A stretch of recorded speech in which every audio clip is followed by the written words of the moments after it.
Welcome to The Lock Shop with Nielson and Hustler, powered by Coolbet Canada. All right, what's going on, everybody? Happy Wednesday inside The Lock Shop. Dusty and Huss back with you once again. You can text us anytime, 780-218-9999, 780-218-9999. Of course, if you're watching on YouTube, you can slide into the nasty chat. But if you are listening on TuneIn or on iHeartRadio or at EdmontonSportsTalk.com and you like to communicate, if you got any best bets for tonight, you want to talk a little Arnold Palmer, he wants to talk some trade deadline, we can get into that as well. 780-218-9999. We'll recap the night in the National Hockey League. Steinbach, the nemesis in the nasty chat, says the Apple machine delivers again. Connor McDavid, 2 more assists along the way. Huss, how you doing today, buddy? What's going on, Dusty? I'm good. I'm looking forward to talking with this golf tournament with you and Pat. And just paying attention to what's happened in the National Hockey League coming out of last night. We had Jets lost at home to the Kraken, kind of a strange game. An unhellebuckian game for Is Connor, that what ended up happening? We had Jamie Thomas on this morning. I asked him about it briefly. He said the Jets had a number of opportunities. Saw that huge save on Pionk there late in the game. But Hellebuck was off a little bit last night. It was, yeah. I mean, the winning goal, kind of reminds me of that goal that Nurse scored. Yeah, I remember that one. Which just turned that game around. Listen, the guy plays so much. He's so damn good. Every now and then one's going to get by him that he didn't like. There's probably a couple last night. But, the Jets did themselves no favors. They were the better team. They had more chances. They had more shots. They probably could have generated more quality in the Seattle zone. But the other part of it was they got really loose at times. There was more odd man rushes. Like, of the shots that Seattle did get, they did get some good chances. And Hellebuck did make some great saves. Just normally, when this team is up 3-2 in the third period, they lock it down. And it did not happen last night. The funniest thing about the game, though, the Wi-Fi was out. Okay, yeah, I saw this happening online. I was like, what's going on? So apparently all the concessions, for the most part, are hooked up to Wi-Fi. That would make sense. So we got to the game, and you had all these concession stands of people sitting there with the stuff saying, well, we can't sell anything. So they had limited, I think they had like 8 or 9 concessions that were open. So if you wanted a beer or something like that, you were investing a long period of time getting in. Although it did make me appreciate that 25% discount on beer we get as season ticket holders, because that was not in effect. And I was like, ooh, this is pricey. This is a bit of a hit. Appreciate those savings a little bit more. But this did, and I'm going to get into this on Winnipeg Sports Talk, this did vindicate my long-held take on the program in relation to this. How do you not? Every place should accept cash. Canadian currency should be available to be exchanged for goods and services everywhere, as far as I'm concerned. Cash is king. And I would say that if they did have, even if they had, maybe say 3 or 4 places in the arena where they accept cash, I think they would have probably had a better contingency for if that happened. But people are wondering, the crowd sort of did the first period. Yeah, there's 2,000 people in line at concessions trying to get a beer or a hot dog or something like that. So, what a night! What a night! It was a weird night. We move on to the deadline. You see this Tarasenko deal? I did see the Tarasenko deal. I see some people in the nasty chat talking about it right now as well. When I first saw it, I was like, what is this? Like, this is the value? The Oilers going to be able to go out and get 9 guys. But by all accounts, Tarasenko, full no trade, only wanted to go to Florida. So the Florida Panthers get what I view as a sweetheart deal. Like, I don't see any guy anywhere close to that value moving for anything less unless he, too, is able to dictate all the terms to us. What a pickup for the Florida Panthers who don't even need the help. The league should step in and void this trade. This is a joke. Listen, and I know before everyone goes and kills their respective GM for not getting Tarasenko, as you mentioned, a full no move on a 1-year deal, which is which is interesting. I mean, it gets good on Tarasenko's agent. He's thinking down the road, being like, if I get moved at the deadline, let's completely control the terms, right? Yeah, exactly. So that is unfortunate. And I mean, listen, I guess for Ottawa, good on them for getting something for an asset that probably wasn't going to be there at the next season. But man, for that price, what was it? A third and a fourth? It was a third that could be. It was a fourth that could become a third, and then another third. That's it. And retention, and the 50% retention. Like, part of me is like, if you're Ottawa, I'm like, screw you, dude. You want out of Ottawa, you pick somewhere else that'll actually give us some decent value. Like, you got to be able to drive the price up a little bit. When I saw it, I thought, oh, that must be just what the picks are. Who else is involved? You know what I mean? Like, that's exactly what I thought. And then when I saw that, dictated the terms and stuff, that sucks for everybody else. Sucks for Winnipeg, sucks for Edmonton, who weren't going to be on that list of places he could go. But he's buddies with Bobrovsky. He lives in Florida in the offs. Like, good for him. He totally controlled where he went, and the Florida Panthers has to be loving every minute of it right now. Yeah, Maurice is in the coach's office chuckling right now. But you would be, right? Like that brass and Maurice have to be sitting there being like, can you believe we're getting this guy at this price and they still save a bunch of assets to move for something else? Like, I mean, a couple third rounders. I mean, what's the percentage chance that third rounders even play in the NHL? Yeah, I mean, highly unlikely. So yeah, yeah, exactly. So I don't know, but it takes off a guy that certainly from a Winnipeg perspective, like, I was getting ready to go on the show and kind of say, okay, if the guys that are out there after the Mantha deal, who would fit very well with the Winnipeg Jets, who would be a good player to have on the right side, Tarasenko was right up near the top of the list. And he is off the board for a very underwhelming return. I feel for the Ottawa folks because, this is the time of year, like when your team sucks, and at least you're making moves. You want to make moves that, instill some, some faith, especially in a new management group, and give people some reason to be excited for the draft going forward. I mean, I don't know whether the draft party is going to be sold out for that third round pick they get from Florida for Tarasenko. And there's entirely a possibility that Tarasenko goes there and plays 4 rounds in the playoffs and is in the cup final. I mean, that team could absolutely be. In fact, I'd say they're the most likely team right now. Yeah. I would think if you had to bet on one team in the league right now to make the Stanley Cup final, I think the best bet would be the Florida Panthers. I do too. I mean, I think the West is so wide open. I mean, you can make an argument for a big handful. I mean, a handful of teams. And if you look over at the East, I mean, I think Florida's really established themselves as the number one team. I still think highly of the Rangers. I think Carolina's a really good team. Who knows? Maybe Boston can get their revenge. I think we talked about that a little bit last year. They had such a great season and then they were bounced in the first round. If those teams win their first round, they'll be going head to head in round 2. Shout out to the NHL playoff format for the top 2 teams meeting in round 2. But whatever, that is the way it is. So I'll maybe be pulling for Boston a little bit to get one back in on Florida. But as it pertains to the trade deadline, it was sticker shock in reverse when I saw the return for what Ottawa got for Vlad Tarasenko. What'd you think of a second and a fourth for Anthony Mantha as Vegas gets into the mix a little bit early?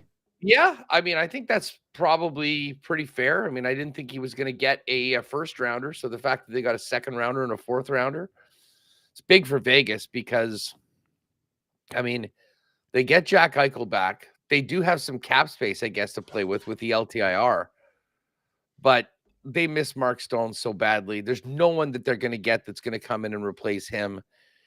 And from what I hear about Stone, I mean, I know everyone's, got the tinfoil hats on and saying this is just another obvious play of cap circumvention by Kelly McCrimmon and the Vegas Golden Knights. From what I'm hearing about Stone and what his injury is, it could be well into the playoffs before he's even a remote possibility. So I would say the stock on Vegas is a little lower right now. However, they've got a Stanley Cup pedigree that I got a lot of guys that know how to win, and a player like Mantha will definitely help for the ad. What's the What was the nasty chat saying this morning coming out of well, first of all, pretty I didn't see any of the game because I was obviously at the Jet game, but following it along, a little 0-0 after 2 and an OT win. It was a low event, but pretty well played hockey game between two pretty good teams. They both finished with 26 shots. Like, it was basically straight down the middle. Boston scores on a one-timer about 4.5 minutes into the third. The Oilers pull the goalie, get kind of a fortunate bounce up over top of Allmark, tie the game there, and then McDavid to Draisaitl in overtime on a one-timer, kind of how you would expect them to draw it up in that situation. And the Oilers were 90 seconds away from getting nothing in that game and ended up coming away with the full 2 points. They've won 5 in a row. And up next for them pre-deadline is the Columbus Blue Jackets. And then on the weekend, they go Buffalo, Pittsburgh, back-to-back matinees to wrap up this road trip. So we'll see where the Oilers are at. They could be on a 6-game winning streak heading into the trade deadline. Ken Holland said yesterday that at minimum they want to bring in a veteran depth defenseman. Many people are expecting them to try to add 1 or 2 forwards as well. So we'll see what ends up happening here. But things are going to be ramped up a little bit over the next couple of days for sure. And I'll be interested to see, like, they waived Sam Gagner yesterday. He should clear here coming up right away. That'll free up some space for them once the deadline hits. They can easily, because he would have already cleared, move him off the roster, send him down.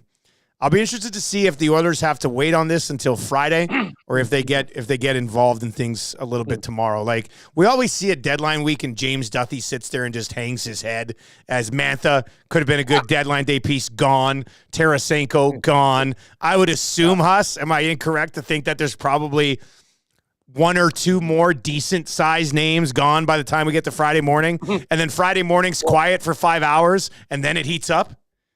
Well, it's funny you say that because I had a take and a theory yesterday that has basically been blown to smithereens in the last 24 hours, was that there are so many teams that are playoff teams.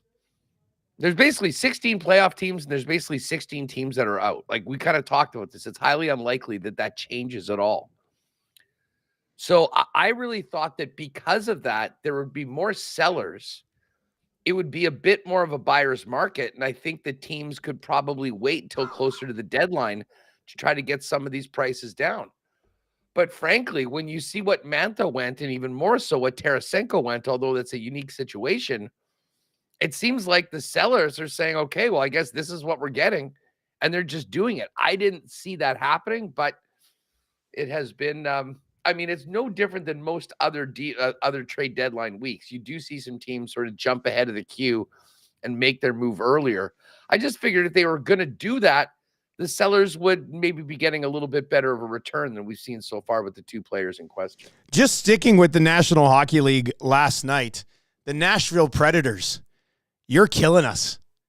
Oh! You're killing us. 2 goals in 6 seconds. You see the one that bounced off the boards and then into the net. That made it a 2-2 game, and then they end up. We needed him regulation to hit the parlay. It killed us. That was the one I felt best about too. Damn it, that pissed me off. We got the other 2. Like, so I'm watching the game. We've got the little ticker up in the arena with the other games. Second period, Nashville up 2-0. I'm like, oh, beautiful. It's exactly what we thought. They keep on rolling. I go into the intermission. I'm like, oh, just 2-2. What the hell? Pull up the app, look closely, and I go, wait a second.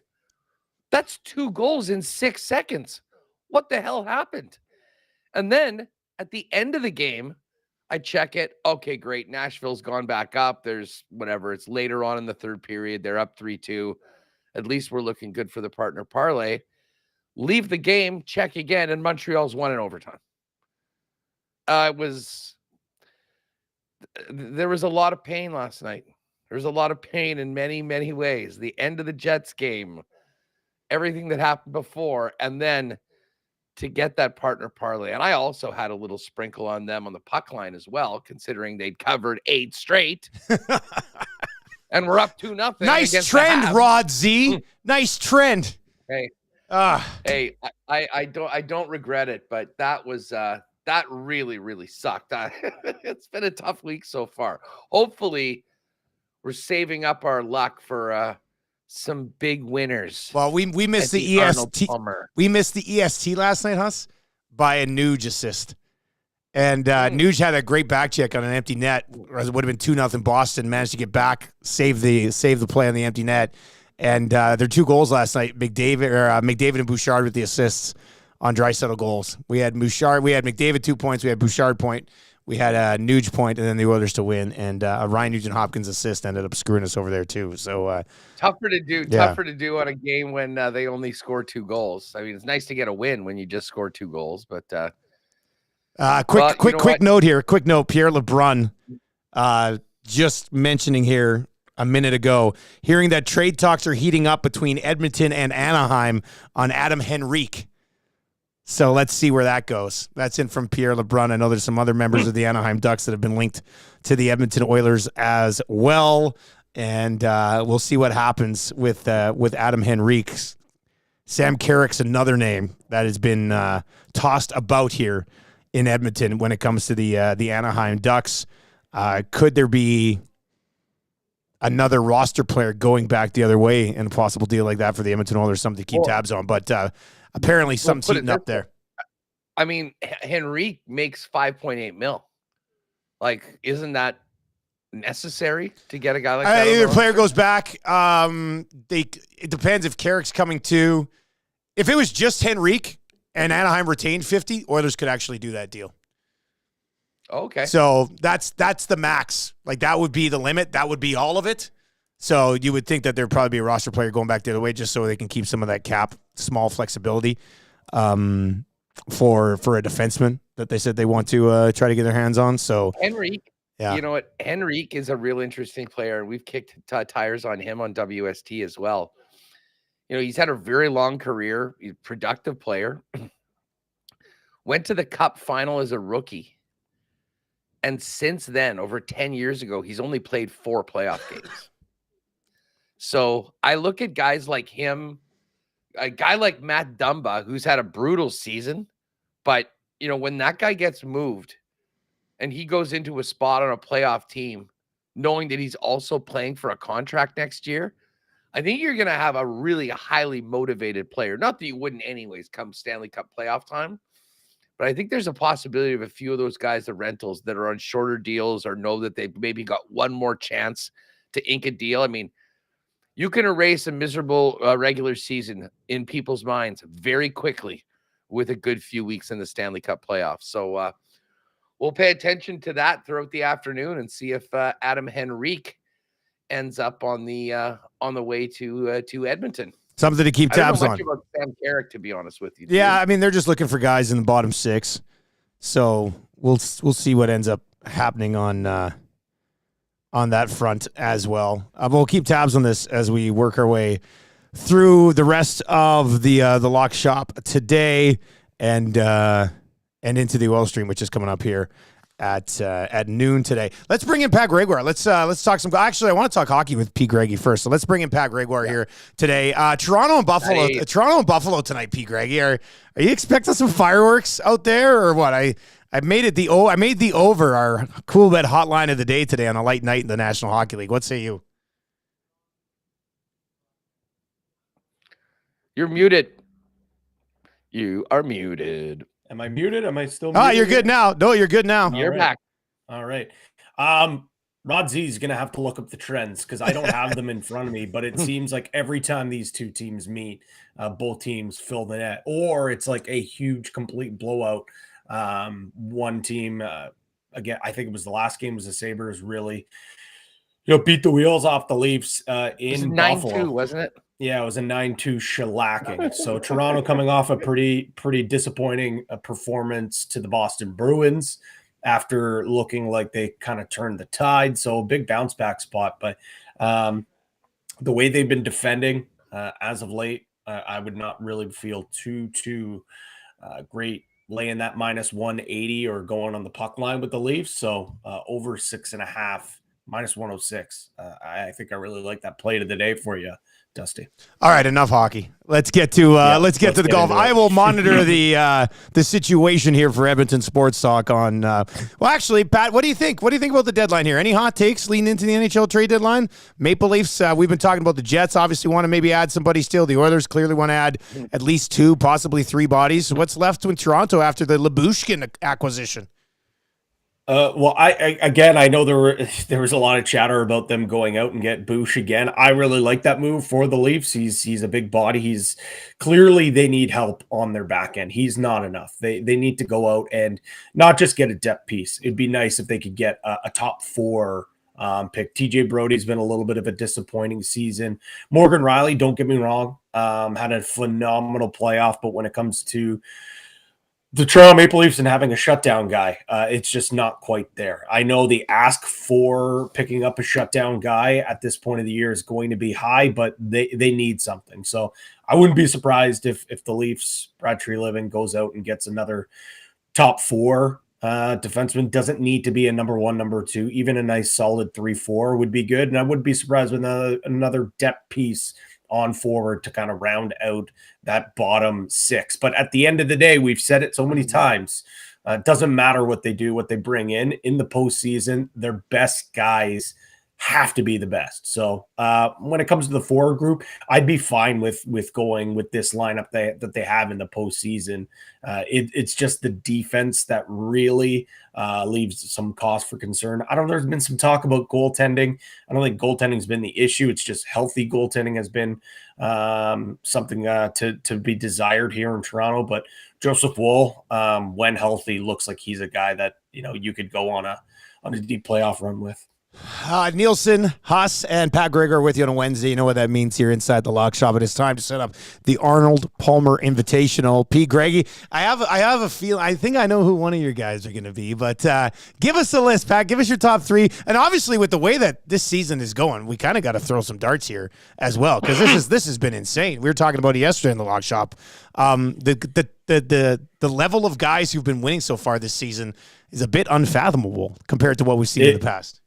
It's remarkable. Tour. Yeah. It's nuts. It's absolutely nuts. I'll quickly run through it. Chris Kirk, 201. Grayson Murray, 401.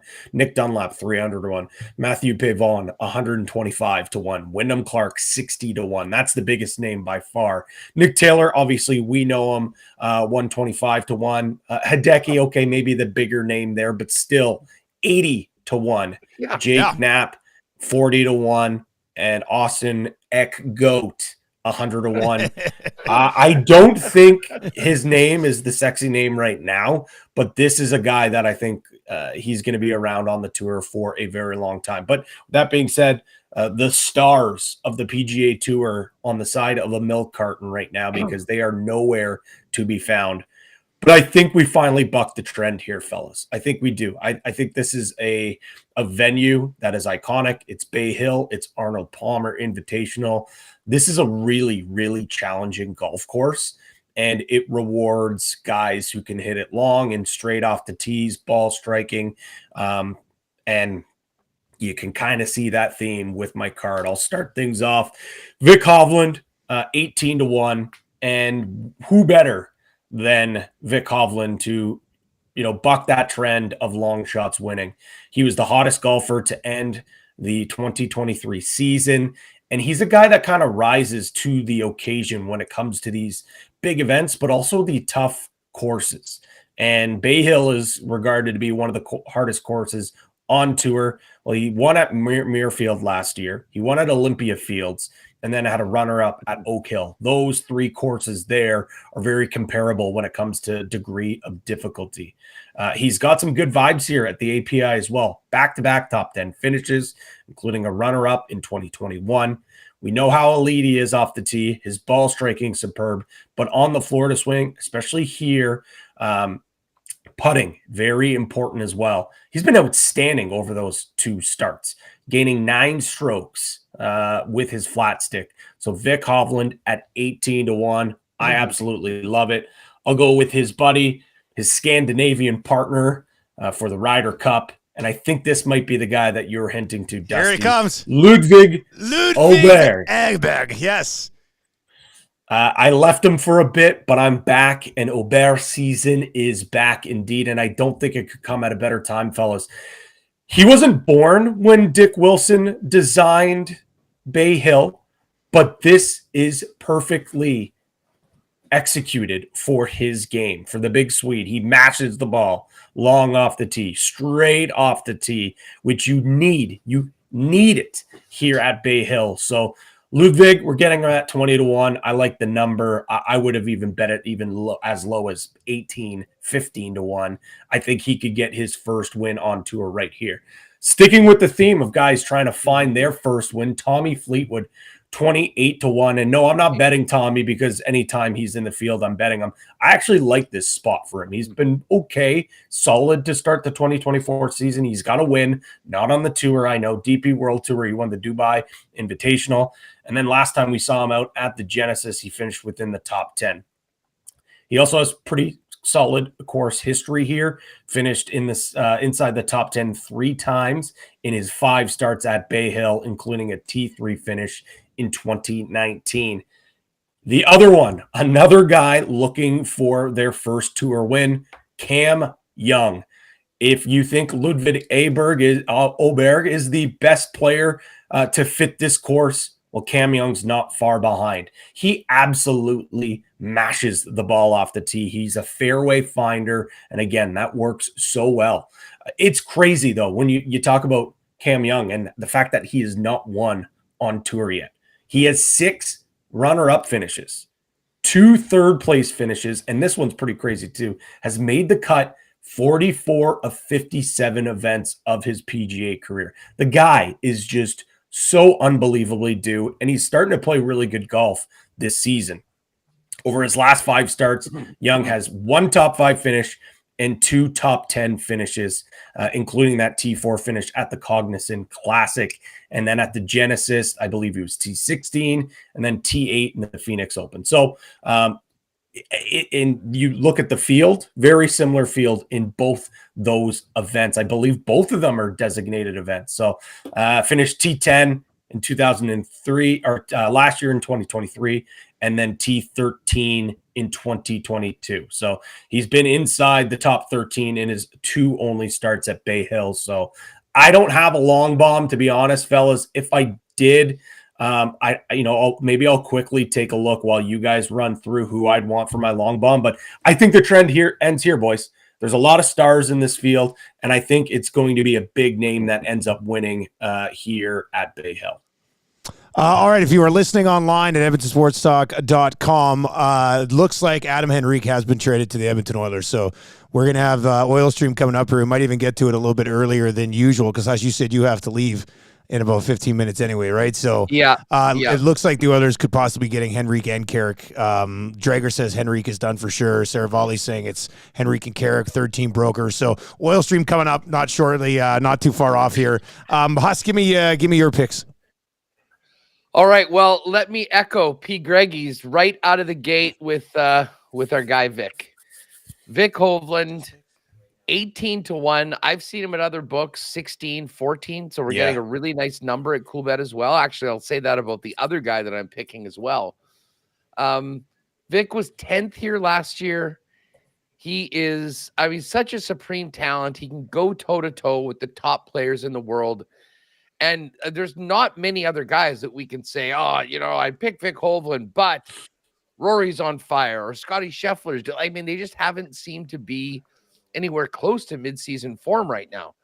So I'm sort of with you. I expect the trend to be bucked sooner or later. No better place to do it. And listen, as we talked about it, the PGA Tour needs one of these top guys. In fact, they need a whole bunch of them to be on the leaderboard on Sunday. Like, no disrespect to these other players that have been winning and have been there. And it's great. They are creating new stars, and that's what happens on the PGA Tour. But part of winning these tournaments is, staring down a Rory McIlroy or a Scotty Scheffler, or a Xander Schauffele. All of these guys have been, just not really that relevant for the most part on Sundays right now. I think Vic is the guy this week. So at a very nice 18-1, which I believe, feel free to shop around. I don't think you're getting a better number than that. I can pretty much assure you from what I've seen. Vic is going to be the guy that I put my my big chunk on.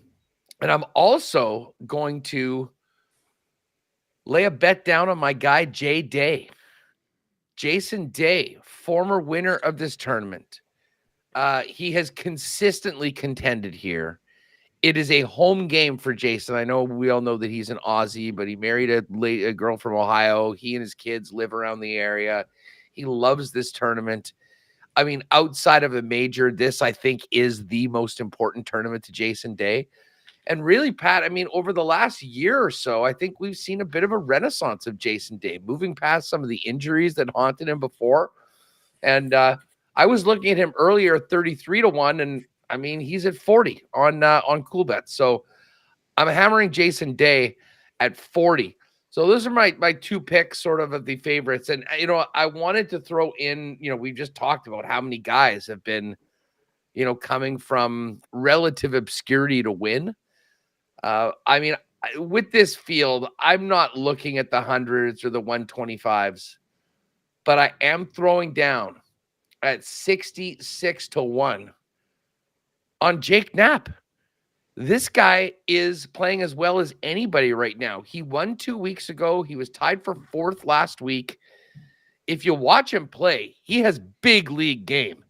He can hit the ball a mile, and the guy's obviously feeling it right now. And once you win and then follow that up with another top 5 performance, I think you have to feel like you're able to go toe-to-toe. And the next step for him would be to win a tournament like this with this many top players in the lineup. So when I look beyond 50, 60-1 for a guy, if we're interested in recent form, over the last couple of weeks, no one's had better form than this dude. So 66-1, I'm throwing down on Jake Knapp as well for a little bit of a long shot. I had Aberg as one of my 3 plays. I'm going to lay out the other 2 here for you, and then we'll probably wrap. We got to get to the oil stream for this Oilers trade going down. People are going to be losing their mind right now on the text line. So now it's funny because the 4th guy on my list you guys would have never gone for anyway was Patrick Cantlay at 20-1.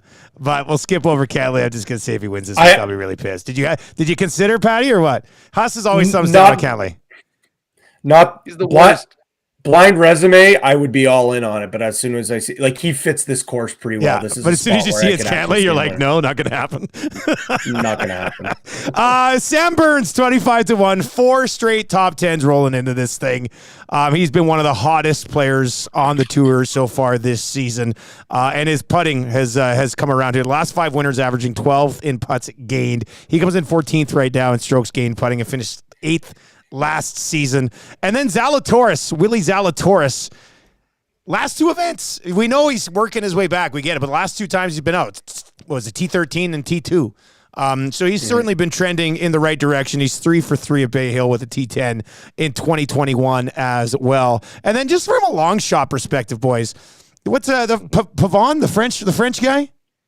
I mean, the numbers don't seem to be, like, he is playing so well.